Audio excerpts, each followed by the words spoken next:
Hello everyone, welcome back to my YouTube channel BS Students. I hope you are all healthy and studying well. So in this last video, we covered that the concept of Vasudhaiva Kutumbakam, man family society, and today we are going to study about ancient Indian polity and governance.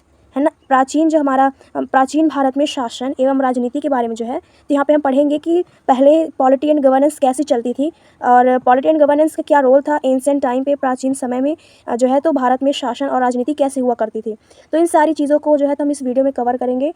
ये जो है तो वसुधैव कुटुंबकम का भी ये part है, तो इसको सोचा कि पॉलिटी एंड गवर्नेंस थोड़ा एंशिएंट इंडिया का है तो लॉन्ग हो जाएगा वीडियो, तो हमने सोचा कि इसको जो है तो शॉर्ट मतलब नेक्स्ट वीडियो में ही इसको जो है थोड़ा एक्सप्लेन के साथ पढ़ाया जाए। तो चलिए स्टार्ट करते हैं बिना टाइम वेस्ट किए हुए। Polity and governance in ancient India.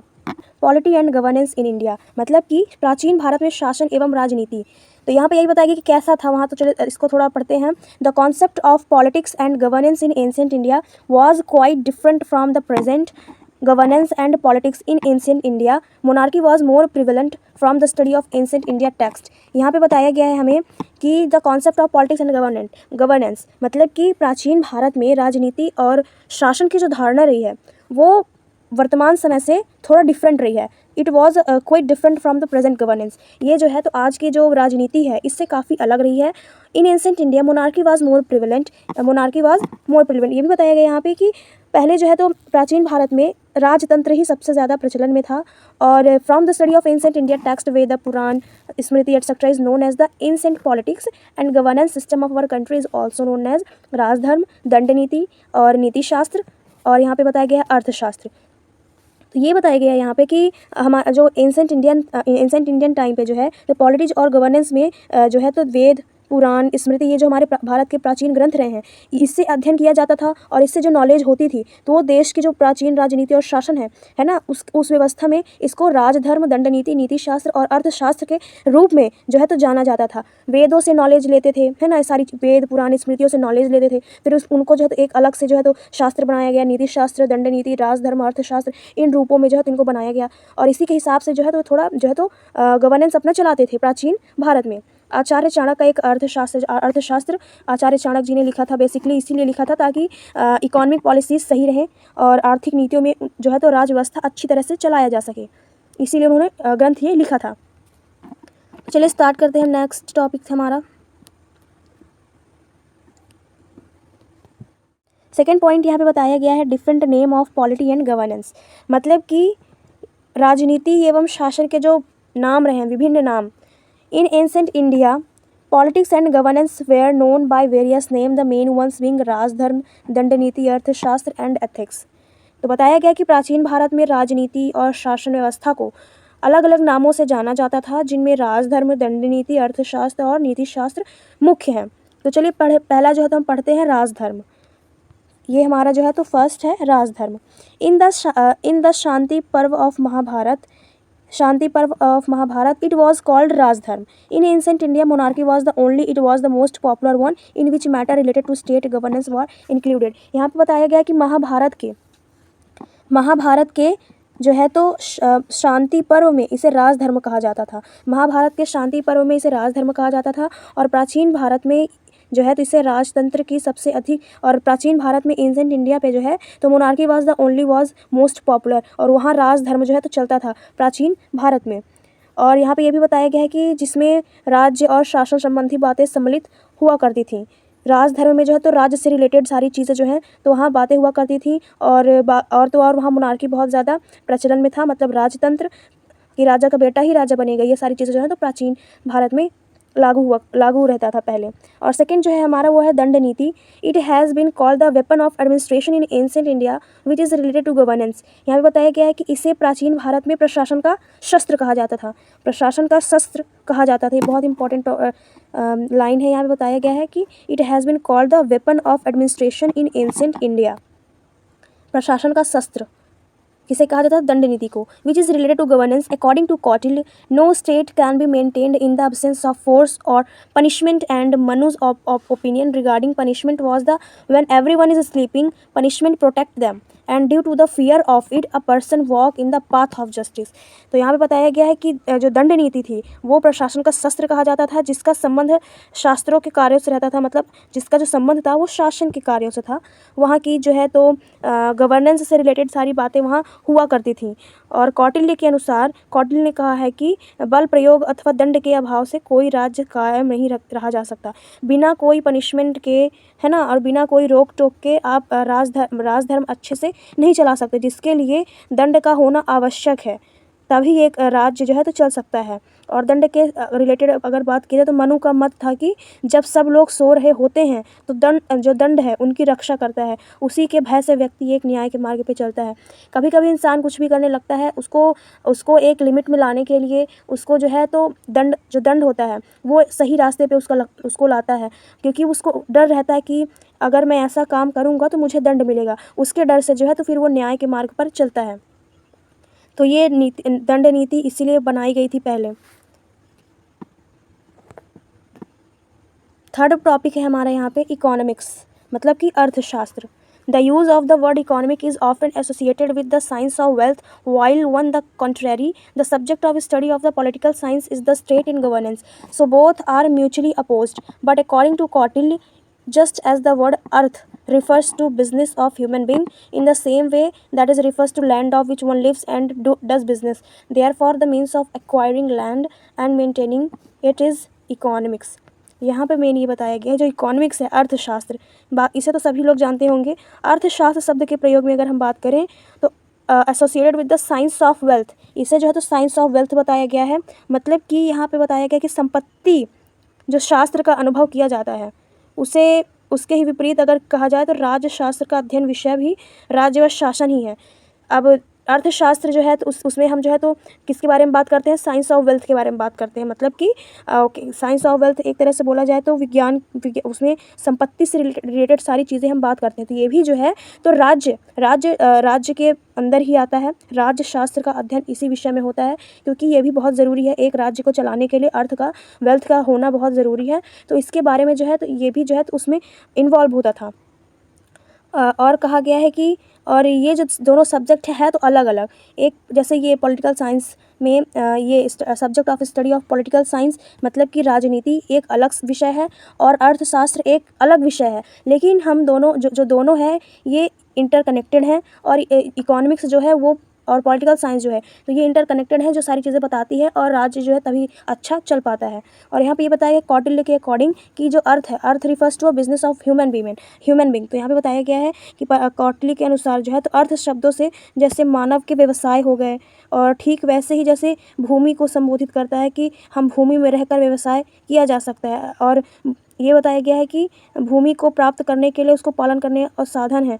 मतलब कि यहाँ पे एग्जांपल बताया गया, कौटिल्य ने कहा है कि जैसे जो ज़मीन है उसमें वहाँ रहकर हम व्यवसाय कर सकते हैं, उसी तरह राजनीति में रहकर और अर्थशास्त्र का जो है तो अध्ययन किया जाता है। तो कुल मिलाकर यहीं पे यही कहने का मतलब है कि पॉलिटिकल साइंस और इकोनॉमिक्स जो अर्थशास्त्र है दोनों इंटरकनेक्टेड हैं। और जो है तो पॉलिटिकल साइंस जो है एक भूमि की तरह है और उसके ऊपर व्यवसाय जो किया जाता है वो इकोनॉमिक्स मतलब अर्थशास्त्र की तरह है, और दोनों जो हैं तो बहुत ही ज़रूरी हैं एक राज्य को चलाने के लिए। Fourth point is ethics. जो चौथा है हमारा वो है एथिक्स, मतलब कि नीति शास्त्र। Through this, man can be guided in any field of life. It can be said that the writing of Kamandaka and Shukra related the state and governance are called ethics. Ethics मतलब होता है नीति शास्त्र, जिसके द्वारा मानव को मार्गदर्शन मिलता है जीवन में किस क्षेत्र में जिया जा सके। और यहाँ पे बताया है कामनदक एवं शुक्र के राज्य और शासन संबंधित रचनाएं जो है तो नीति शास्त्र में बताई गई हैं। The word is niti, which was used in Kamandaka in relation to state policy and new started being used for general conduct. The word Rajniti was used to differentiate the rules of general conduct, rules of the king. It was after this that the use of word politics became popular. यहाँ पे बताया गया है कि नीति जो शब्द है वो राज्य की नीति के संबंध में इसका जो है तो प्रयुक्त हुआ है, बना है। नीति जो है इसका यूज़ जो है तो किस लिए किया गया है, राज्य की नीति के संबंध में किया गया है। और ये अगर नॉर्मल देखें तो सामान्य इसका जो आचरण है वो क्यों किया जाता है? तो एक राज्य को अच्छे से चलाने के लिए, नई दिशा दिखाने के लिए, सही दिशा दिखाने के लिए इसका जो है तो प्रचलन किया गया है। और तो और इसमें इसमें जो नियम है वो नियम अलग करने के लिए राजनीति शब्द का प्रयोग किया गया है। जो इसमें नियम कानून इसमें बताए जाते हैं, इसके अनुसार ये जो तो राजनीति जो है अच्छे से चलती है, ये पॉपुलर होती है। The world politics become popular, तब जाके ये पॉपुलर होती है। एथिक्स मतलब नीति शास्त्र यही है कि जो मानव को मार्गदर्शन दे, सही गाइड दे, और उसकी जो गाइडलाइन है वो मार्ग हमें जो है तो प्राचीन भारत में जो है तो वर्ल्ड पॉलिटी एंड गवर्नेंस में हमें देखने को मिलता है। जहाँ शासन और प्रशासन है, वहाँ शासन और राजनीति है वो अच्छे से चल सके, तो इसका बहुत ही ज़्यादा वहाँ रोल हमें देखने को मिलता है एथिक्स का। एम्फेसिस ऑन स्पिरिचुअलिटी, कि यहाँ पे स्पिरिचुअलिटी पर भी बल दिया जाता था। एम्फेसिस ऑन स्पिरिचुअलिटी मतलब कि कहा जाए तो आध्यात्मिकता पर भी बल दिया जाता था। In ancient India the state has been considered a mean of attaining मोक्ष। तो हमारा पहला बिंदु यहाँ पे दिया गया है कि प्राचीन भारत में राज्य को मोक्ष प्राप्ति का एक साधन माना गया था। While making the governance of the state, it was kept in mind that there should be complete peace and happiness in the state, because only in such an environment spirituality can emerge. तो यहाँ पे बताया गया है कि राज्य व्यवस्था करते समय ये ध्यान रखा गया कि राज्य में सुख शांति की व्यवस्था हो, पूरी तरह उसकी जो सुख शांति है वो पूर्णतः बनी रहे, क्योंकि ऐसे वातावरण में ही आध्यात्मिकता की उत्पत्ति संभव है। धर्मसूत्र, स्मृति, पुराण, ethics, etc. have all stated that the goal of human life, attainment of मोक्ष, salvation। तो यहाँ पे ये बताया गया है कि स्मृति, धर्मसूत्र, पुराण, नीति शास्त्र और सभी मानव जीवन का लक्ष्य ही मोक्ष की प्राप्ति ही बताया गया है यहाँ पर। और according to Kautilya Arthashastra, only the state can implement such a system in the society which takes the human being on the path of attaining moksha salvation. यहाँ पे बताया गया है कि कौटिल्य के अर्थशास्त्र के अनुसार राज्य ही समाज में ऐसी व्यवस्था लागू कर सकता है जो मानव को मोक्ष की प्राप्ति पर ले जाए। ये हमारे जो है तो एंसेंट इंडिया मतलब प्राचीन भारत में शासन और राजनीति में जो है तो इसका रोल था। इस पर बल दिया गया था कि आध्यात्मिकता पर भी बल दिया गया था कि ऐसे राज्य में सुख शांति बनी रहे। और कौटिल्य के अनुसार अर्थशास्त्र जो है उसमें यह व्यवस्था लागू की गई थी कि मानव की मोक्ष की भी प्राप्ति हो सके। थर्ड जो हमारा दिया गया है बेस्ड ऑन प्रैक्टिकली, मतलब कि व्यवहारिकता पर आधारित राजनीति और शासन था पहले। There is a complete lack of the concept of ideal state in ancient Indian politics. A.K. Sen has written that Hindu political thought is full of excellent reality, except for some political exception. India political thoughts are not so much related to the theory and the philosophy of the state as the concept of problem of the state। यहाँ पे बताया गया है कि प्राचीन भारतीय राजनीति में एक आदर्श राज्य संबंधी धारणा का पूरी तरह से अभाव है। A.K. सेन ने लिखा कि हिंदू राजनीति चिंतन के अनुसार उत्कृष्ट वास्तविकता से भरा पड़ा है। व्यवहारिकता पर आधारित जो हमारी गवर्नेंस थी, पॉलिटी थी, वो यहाँ पे बेस बताया गया है इसका। और कुछ राजनीति अपवादों को छोड़कर भारतीय राजनीति विचारों का संबंध डायरेक्ट राज्य के सिद्धांत और दर्शन से उतना नहीं है जितना राज्य की स्थूल समस्याओं से है। यहाँ पे यही बताया गया है कि हम प्राचीन भारतीय राजनीति में कहें तो एक आदर्श राज्य संबंधी the concept of ideal state of ancient India politics, ये बहुत इंपॉर्टेंट है। बताया गया है कि आदर्श राज्य संबंधी धारणा की जो है तो राजनीति कैसे एक आदर्श समाज को आदर्श रहे उसके अंदर और समाज को एक नई दिशा दे। और राजनीति जो है तो पहले जो तो एक बहुत ही उत्कृष्ट वास्तविकता से भरा पड़ा था, वहाँ सिर्फ रियलिटी हुआ करती थी। कहने का मतलब ये है पूरी तरह से यहाँ पे कि उसमें जो है तो सिर्फ और सिर्फ किस पर ज़्यादातर चर्चा दी जाती थी, क्योंकि पहले के लोग उतने ज़्यादा मतलब कहा जाए तो नहीं थे, इतना ज़्यादा वहाँ क्राइम नहीं होता जितना अब क्राइम होता है। पहले उतना क्राइम नहीं होता था, सिर्फ पहले अपने जीवन यापन के लिए कार्य किया जाता था। उससे रिलेटेड जो सारी चीज़ें छोटी मोटी चोरी वगैरह हो जाती थी मतलब कि वहाँ के प्रशासन में, है ना, तो उन सारी चीज़ों से रिलेटेड जो है तो वहाँ जो है तो बना करता था। जैसे आज के डेट पे कॉन्स्टिट्यूशन बना हुआ है, तो पहले ऐसा कुछ नहीं था, पहले बिल्कुल ये सब नहीं था। यहाँ सिर्फ राजनीति होती थी ताकि जो है तो जो वहाँ के राज्य है वो सही सलामत रहे और उसका कार्य जो है अच्छे से चले, एक आदर्शवाद में चले। तो ये सारी चीज़ें यहाँ पे बताई गई हैं। वहाँ प्रैक्टिकली सारी चीज़ें हुआ करती थी, दरबार में बुलाया जाता था, क्या हो रहा है, इन सारी चीज़ों को लेकर वहाँ पे जो तो बातें हुआ करती थी, लेकिन थोड़ा डिफरेंट ही रहता था वहाँ पहले प्राचीन भारत में। फोर्थ पॉइंट यहाँ बताया गया है एग्जिस्टेंस ऑफ स्मॉल स्टेट, मतलब कि छोटे राज्यों का अस्तित्व हमें पहले देखने को मिलता था। इन India politics it was popular opinion that India is divided into many state तो छोटे राज्यों का जो अस्तित्व है वो हमें आज भी देखने को यहाँ मिलता है, वर्तमान समय में भी।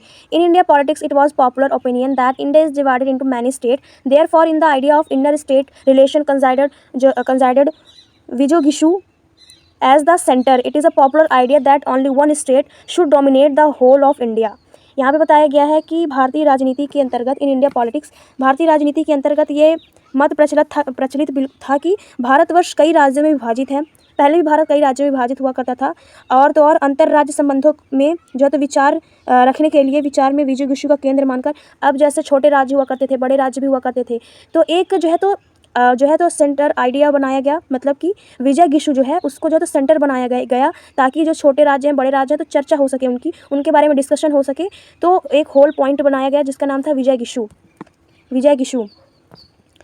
तो इसको जो बनाया गया ताकि बाकी चीज़ों के संबंधों में, एक अंतर्राज्य के संबंधों में विचार विमर्श हो सके, इसीलिए इसको केंद्र मानकर यहाँ पे इसको बनाया गया। संपूर्ण भारत पर एक ही राजनीति का एक प्रभुत्व हो, इसलिए एक सेंटर बनाया गया विजय गिशु, जहाँ सारी चीज़ों का मतलब विवरण हो सके।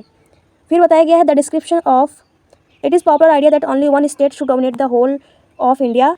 The description of chakravartitva universal state and performing Ashvamedha yajna prove this fact, therefore the basis of Indian political thought it is a state which is not too big whose ruler is trying to subject other kings. यहाँ पे बताया गया कि चक्रवर्तित्व जो है, सार्वभौम राज्य का वर्णन और अश्वमेध यज्ञ का किया जाना, ये जो यहाँ पे पॉइंट हमें दिया गया है, यूनिवर्सल स्टेट एंड परफॉर्मिंग अश्वमेध यज्ञ प्रूव दिस फैक्ट और डिस्क्रिप्शन ऑफ चक्रवर्तित्व, ये जो दो चीज़ यहाँ पे बताई गई हैं, ये फैक्ट है और ये सिद्ध करता है कि संपूर्ण भारत पर एक ही राजनीति का जो है तो प्रभुत्व रहे, एक ही राजनीति हो।